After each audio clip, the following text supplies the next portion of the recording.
En las áridas tierras de Chihuahua, donde el desierto susurra secretos que solo el viento conoce, una familia entera desapareció sin dejar rastro. Los Herrera, padre, madre y 3 hijos adultos. 5 personas que se desvanecieron como si la tierra misma se los hubiera tragado. Pero 17 años después, en las ruinas de lo que fue su hogar, alguien encontró algo que cambiaría todo. Un versículo bíblico escrito a mano, oculto donde nadie pensó buscar. El Señor es mi pastor, nada me falta. Las palabras, escritas con tinta desvanecida por el tiempo, contenían un mensaje que nadie esperaba. Un mensaje que no solo revelaría el destino de los Herrera, sino que devolvería la esperanza a quienes ya habían perdido la fe. Soy tu narrador en Ecos del Silencio, donde las voces del pasado encuentran su camino de regreso. Si quieres descubrir qué secreto guardaba ese versículo y cómo una familia pudo desaparecer sin que nadie lo notara durante décadas, suscríbete a nuestro canal. Porque cuando terminemos de contar esta historia, tal vez comprendas que algunos misterios tienen respuestas más hermosas de lo que jamás imaginamos. Ejido San Rafael, un pequeño pueblo perdido en la vastedad del estado de Chihuahua, a 80 kilómetros de la capital, donde las carreteras se vuelven caminos de terracería y los mapas parecen olvidar que existe vida más allá del asfalto. Aquí, entre mezquites retorcidos y cerros que cambian de color con la luz del atardecer, vivía la familia Herrera. La casa se alzaba solitaria al final del pueblo, una construcción de adobe y ladrillo que había resistido tormentas de arena, sequías interminables y los embates del tiempo. Pintada de un blanco que el sol del desierto había tornado amarillento, tenía ventanas pequeñas protegidas por barrotes de hierro forjado, como ojos entrecerrados observando eternamente el horizonte. Don Esteban Herrera, de 58 años, era el patriarca, un hombre de manos curtidas por décadas de trabajo en el campo, con surcos profundos en el rostro que contaban historias de sequías superadas y cosechas perdidas. Sus ojos, del color de la tierra húmeda después de la lluvia, irradiaban una serenidad que solo poseen quienes han aprendido a confiar en la providencia divina. Cada mañana, antes del amanecer, se arrodillaba junto a su cama para rezar el rosario, una costumbre que había heredado de su padre y que pensaba legar a sus hijos. Doña Carmen, su esposa de 54 años, era el alma de aquel hogar. Pequeña de estatura pero inmensa en carácter, tenía las manos siempre ocupadas, tejiendo, cocinando, remendando. Su risa llenaba la casa con una música que competía con el canto de los pájaros al amanecer. Los domingos, su voz era la que más alto se escuchaba en la pequeña capilla del pueblo, entonando los himnos con una devoción que contagiaba a toda la congregación. Sus 3 hijos ya eran adultos, pero ninguno había abandonado el nido familiar. Miguel, de 32 años, el mayor, había heredado la complexión robusta de su padre y su amor por la tierra. Trabajaba junto a don Esteban en los campos de sorgo y frijol, levantándose antes del alba y regresando cuando las estrellas ya pintaban el cielo. Tenía una novia en el pueblo vecino, María Elena, y todos esperaban que pronto les diera la noticia de su compromiso. Ana Sofía, de 29 años, era maestra en la escuela primaria local. Su salario modesto ayudaba a mantener a flote la economía familiar durante los meses más difíciles. Poseía una belleza serena, con el cabello negro siempre recogido en una trenza que le llegaba hasta la cintura. Los niños la adoraban porque tenía la paciencia de explicar 1000 veces la misma lección y la creatividad de convertir cualquier tema en una aventura fascinante. El menor, David, de 25 años, era diferente al resto de la familia. Mientras sus hermanos habían encontrado su lugar en la tradición rural, Él soñaba con horizontes más amplios. Había estudiado hasta la preparatoria en la capital y guardaba libros bajo su cama, novelas de aventuras, manuales de mecánica, revistas sobre tecnología. Su plan era ahorrar lo suficiente para mudarse a Chihuahua, capital, y estudiar ingeniería, aunque nunca se atrevía a confesárselo abiertamente a sus padres. La rutina de los Herrera era tan predecible como la salida del sol. Don Esteban se levantaba a las 4:30 de la mañana, encendía la radio para escuchar el pronóstico del clima y preparaba el café negro que tomaría en el portal mientras observaba cómo el cielo cambiaba del negro al púrpura y del púrpura al oro. A las 5 despertaba a Miguel y juntos revisaban el ganado y las labores del día. Doña Carmen se alzaba a las 5:30, tiempo suficiente para preparar el desayuno y despertar a Ana Sofía con el aroma del chocolate caliente y las tortillas recién hechas.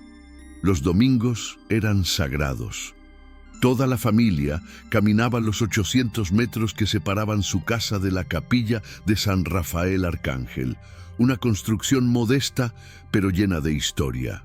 Don Esteban siempre llevaba su rosario de madera en el bolsillo derecho de su camisa, y doña Carmen nunca faltaba con su mantilla negra heredada de su abuela. Después de la misa, se quedaban a conversar con los vecinos en el atrio, intercambiando noticias, preocupaciones y bendiciones. En este pueblo, donde todos se conocían desde la infancia, donde los secretos duraban menos que las flores del desierto, nadie podía imaginar que una familia entera pudiera desaparecer sin que absolutamente nadie se diera cuenta hasta que fuera demasiado tarde. Los primeros indicios de que algo no andaba bien aparecieron 3 semanas antes de que los Herrera se desvanecieran del mapa. Fue doña Esperanza, la vecina más cercana que vivía a 1 kilómetro de distancia, quien notó las primeras señales extrañas. Como buena habitante del pueblo, tenía el hábito de observar desde su ventana de la cocina mientras preparaba el café matutino.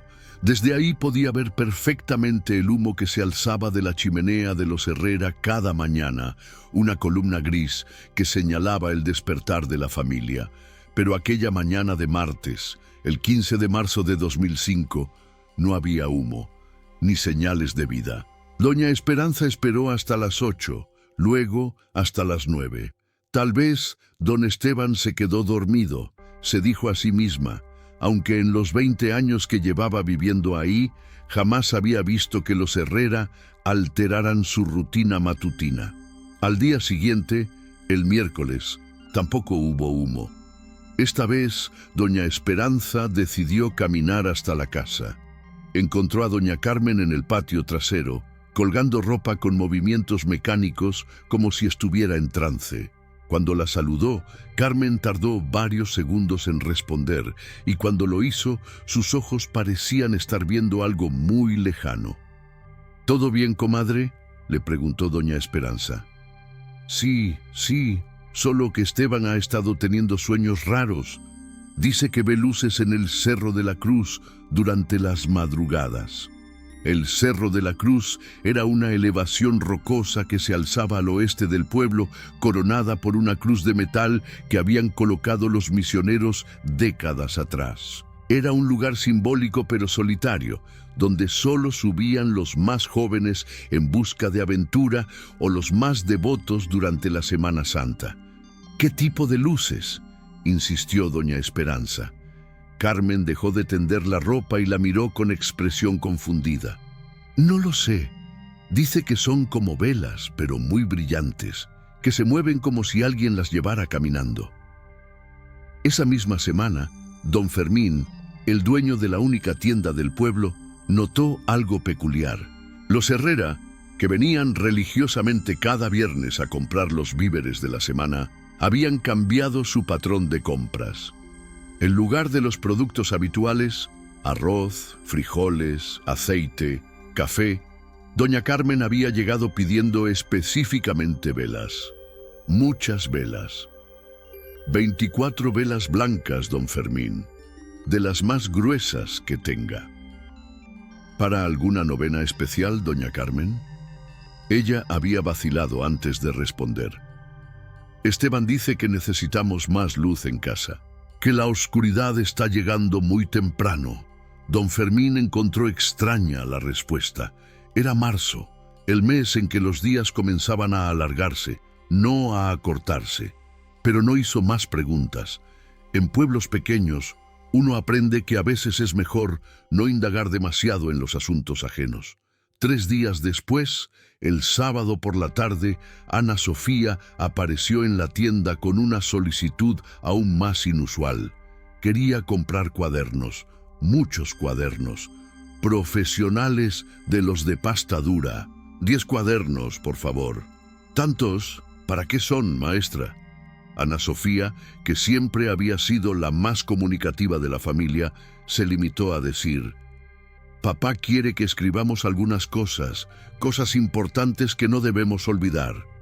Don Fermín le vendió los cuadernos, pero no pudo quitarse de la cabeza la expresión en los ojos de Ana Sofía. Era la misma mirada que había visto en los ojos de los soldados que regresaban de combate.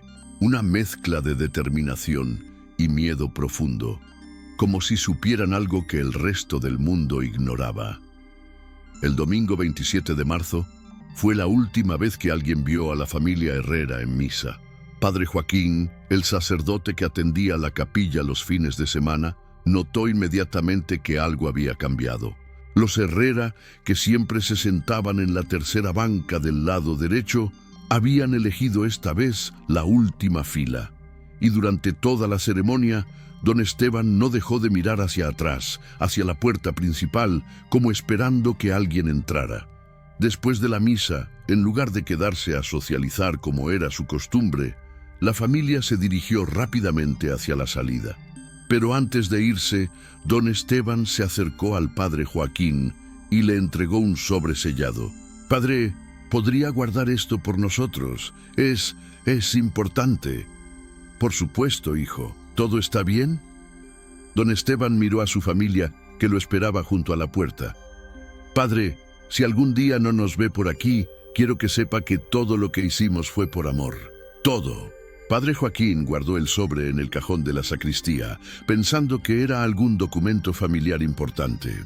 No tenía manera de saber que dentro de ese sobre había una carta que cambiaría para siempre la forma en que el pueblo recordaría a los Herrera. Los últimos días de marzo pasaron con una extraña quietud. Doña Esperanza siguió observando desde su ventana, pero la casa de los Herrera parecía sumida en una calma antinatural. Las luces se encendían y se apagaban a horarios irregulares. Durante la noche del 29 de marzo, juró haber visto siluetas moviéndose en el patio trasero con linternas, como si estuvieran buscando algo enterrado. El 30 de marzo, viernes, fue el día en que todo cambió para siempre. A las 5:45 de la mañana del 31 de marzo de 2005, doña Esperanza despertó con una sensación extraña. Algo la había sacado del sueño, pero no sabía qué. Se levantó para preparar café y, como cada mañana durante los últimos 20 años, miró hacia la casa de los Herrera. Silencio total.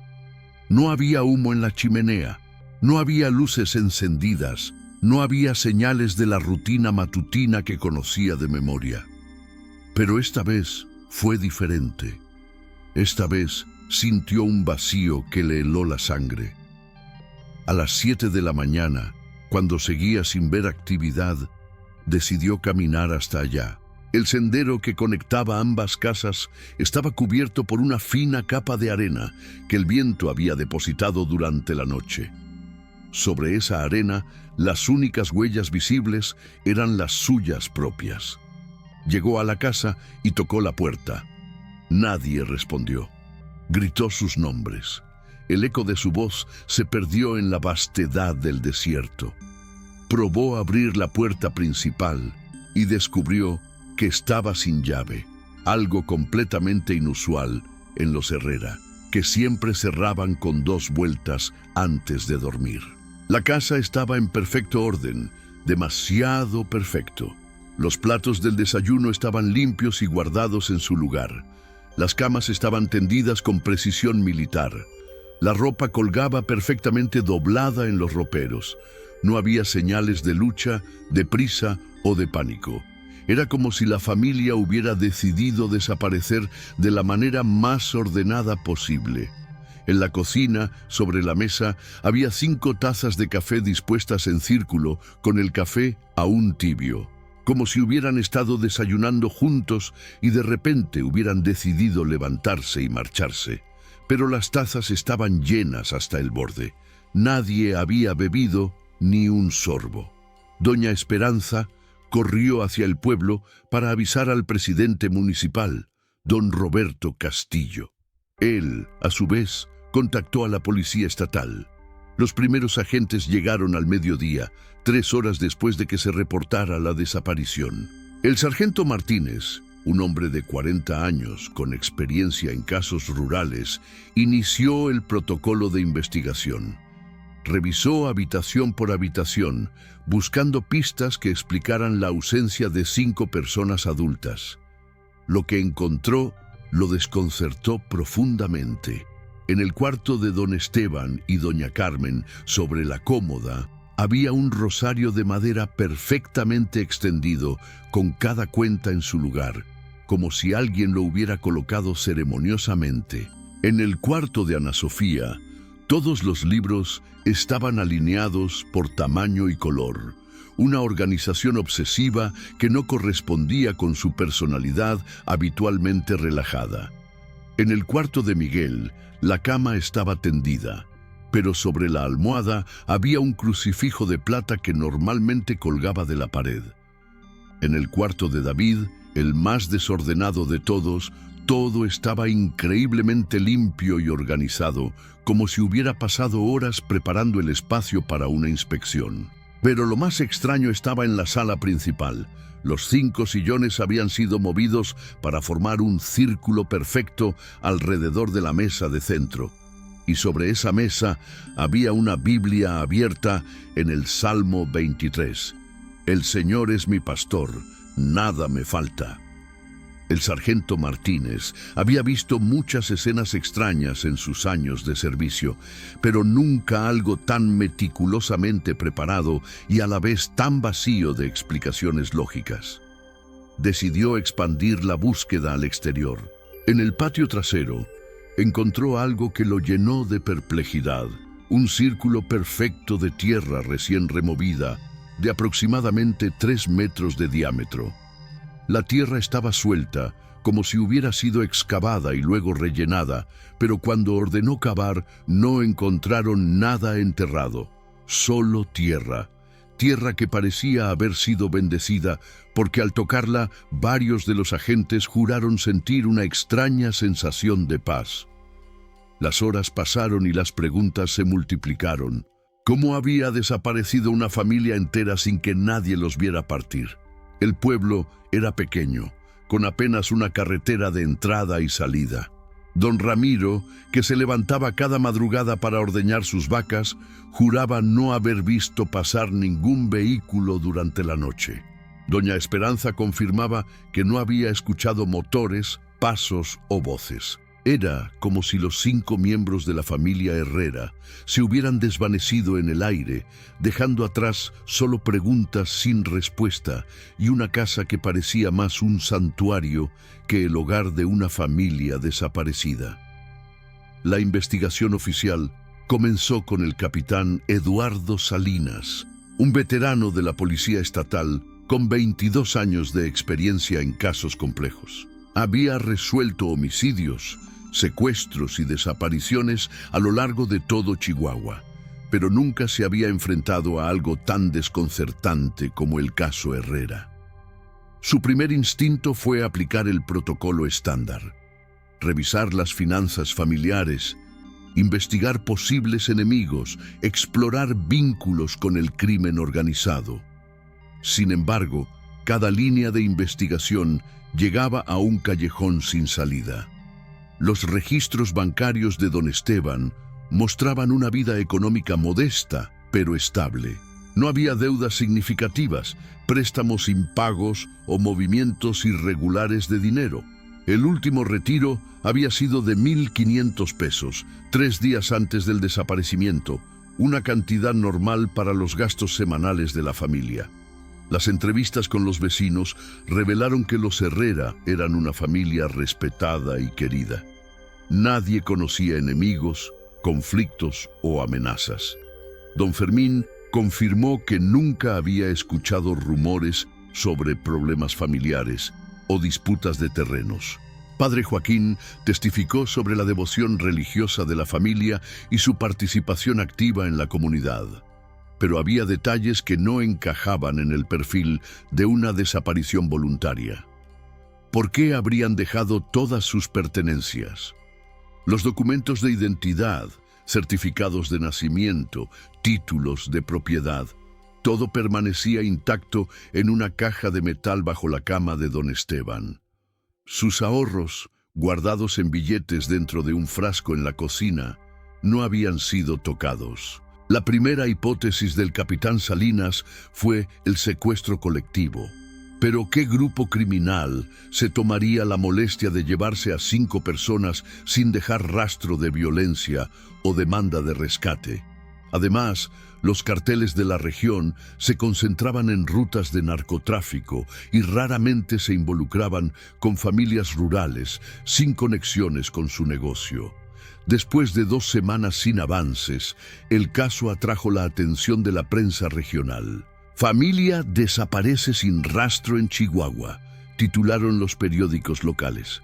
La historia llegó a programas de televisión y estaciones de radio, pero ninguna de las numerosas llamadas de supuestos testigos condujo a pistas sólidas.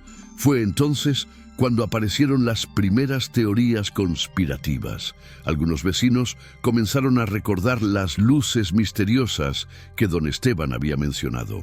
Doña Remedios, una anciana de 80 años con reputación de vidente, aseguró que las luces del Cerro de la Cruz eran señales del más allá, llamadas para los elegidos. Su testimonio, aunque descartado por las autoridades, encontró eco en un pueblo donde la frontera entre lo natural y lo sobrenatural siempre había sido difusa. La segunda teoría surgió de un comentario casual del maestro de obras José Luis Aguirre. Él había trabajado en la construcción de la carretera que conectaba San Rafael con la capital y recordaba haber encontrado restos de una antigua misión franciscana enterrada bajo varios metros de tierra. Tal vez los Herrera encontraron algo que no debían encontrar, murmuró durante una entrevista informal con el capitán Salinas. Esta hipótesis ganó fuerza cuando el capitán decidió investigar la historia del terreno donde estaba construida la casa de los Herrera. En los archivos del Registro Civil de Chihuahua descubrió que la propiedad había pertenecido originalmente a la misión de San Rafael, establecida en 1692 por frailes franciscanos.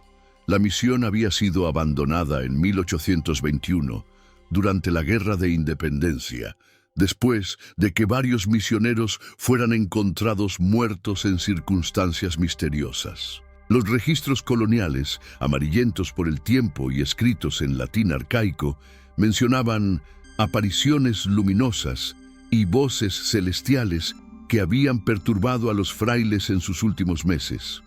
El último documento datado hablaba de una decisión colectiva de seguir el llamado divino hacia la luz eterna.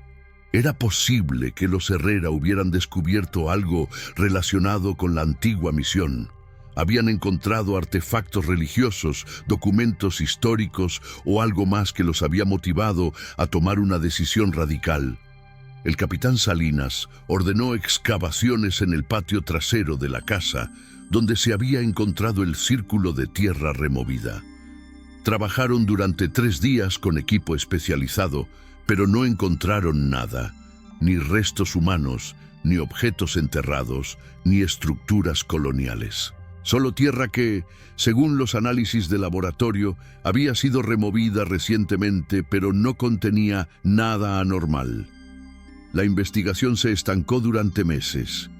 Sin cuerpos, sin testigos y sin motivos aparentes, el caso se fue diluyendo en la burocracia policial. El expediente pasó de prioridad alta a caso frío en menos de un año. Sin embargo, la desaparición de los Herrera se convirtió en algo más grande que un simple caso policial. Se transformó en leyenda local. Los jóvenes del pueblo comenzaron a subir al Cerro de la Cruz durante las noches de luna nueva, esperando ver las misteriosas luces que había mencionado don Esteban. Algunos juraban haberlas visto, puntos brillantes que se movían lentamente entre las rocas como procesión de velas fantasmales. La casa de los Herrera, sellada oficialmente pero nunca resguardada, se convirtió en destino de curiosos y aventureros. Visitantes de pueblos cercanos llegaban a fotografiarse frente a la puerta principal, esperando capturar alguna evidencia sobrenatural. Con el tiempo, se reportaron avistamientos de figuras luminosas caminando por el patio durante las madrugadas. Doña Esperanza, que había sido la primera en reportar la desaparición, desarrolló una obsesión con el caso. Cada mañana siguió mirando hacia la casa vacía, esperando ver humo en la chimenea que indicara el regreso de sus vecinos. Mantenía encendida una vela en su ventana para que encuentren el camino de regreso. Explicaba a quien quisiera escucharla. Padre Joaquín guardó silencio sobre el sobre que don Esteban le había entregado el último domingo. Había decidido no abrirlo hasta estar seguro de que la familia no regresaría. «Es una carta privada», explicó al capitán Salinas cuando éste le preguntó sobre sus últimas conversaciones con los Herrera. «Si Dios quiere que la lea, me dará una señal clara». Los años pasaron y el caso se convirtió en parte del folclore regional. Los niños del pueblo crecieron escuchando la historia de la familia que se desvaneció una noche de marzo, dejando atrás solo preguntas y una casa que parecía esperar eternamente su regreso. Algunos investigadores independientes visitaron San Rafael, atraídos por los elementos místicos del caso. Parapsicólogos, estudiosos de fenómenos anómalos y documentalistas llegaron con cámaras y equipos de grabación, pero ninguno logró encontrar evidencias definitivas que explicaran lo sucedido.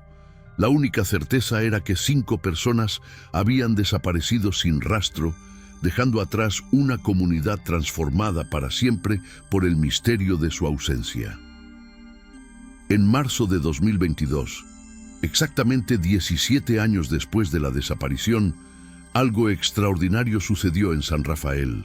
María Elena Vázquez, quien había sido novia de Miguel Herrera y ahora era una mujer de 46 años, casada con el mecánico del pueblo, decidió finalmente visitar la casa abandonada.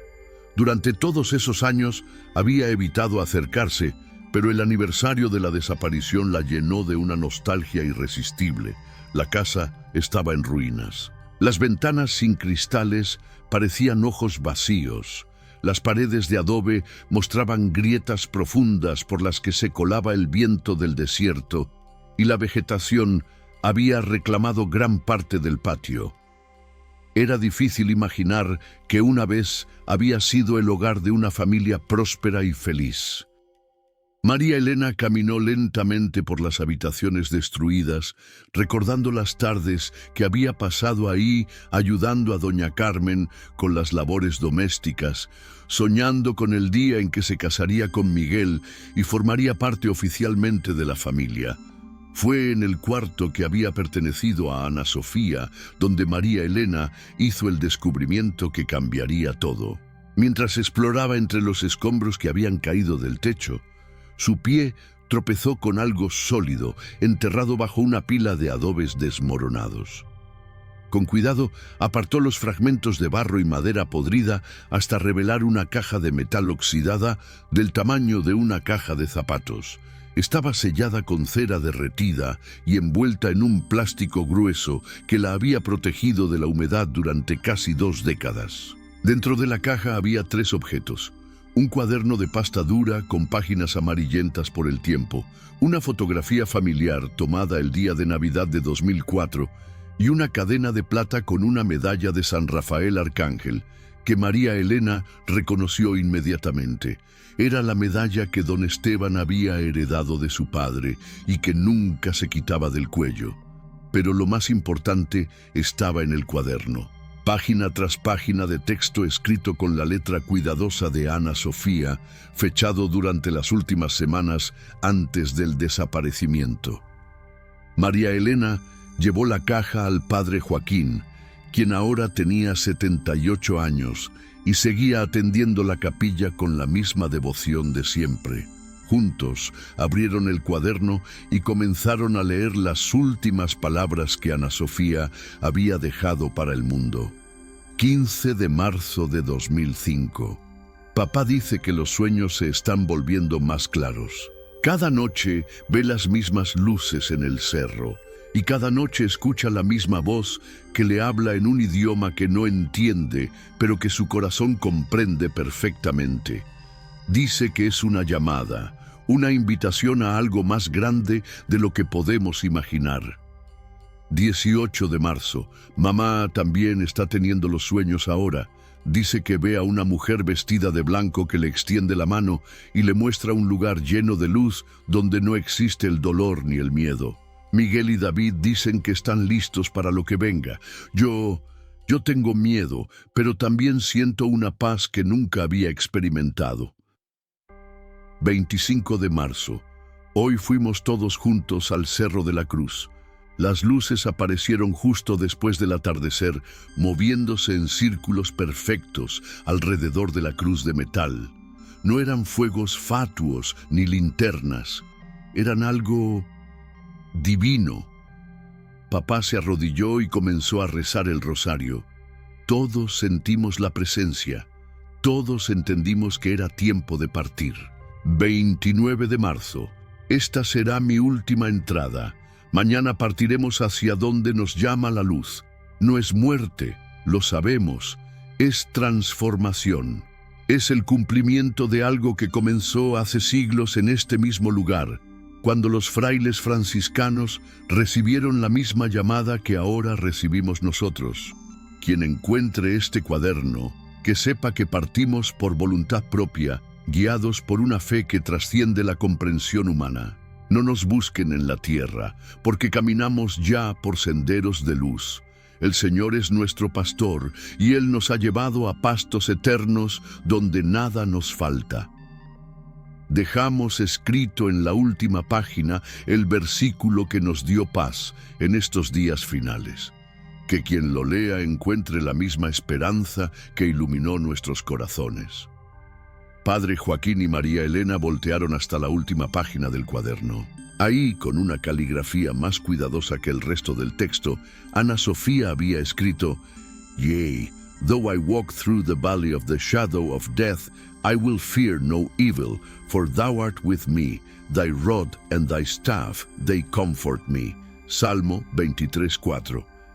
Debajo del versículo en inglés había una traducción escrita con letra de don Esteban. Aunque ande en valle de sombra de muerte, no temeré mal alguno, porque tú estarás conmigo. Tu vara y tu cayado me infundirán aliento. Y al final, con la letra temblorosa de doña Carmen, una última línea: nos vamos en paz, volveremos cuando sea tiempo. El descubrimiento del cuaderno cambió completamente la percepción del caso Herrera en San Rafael y más allá.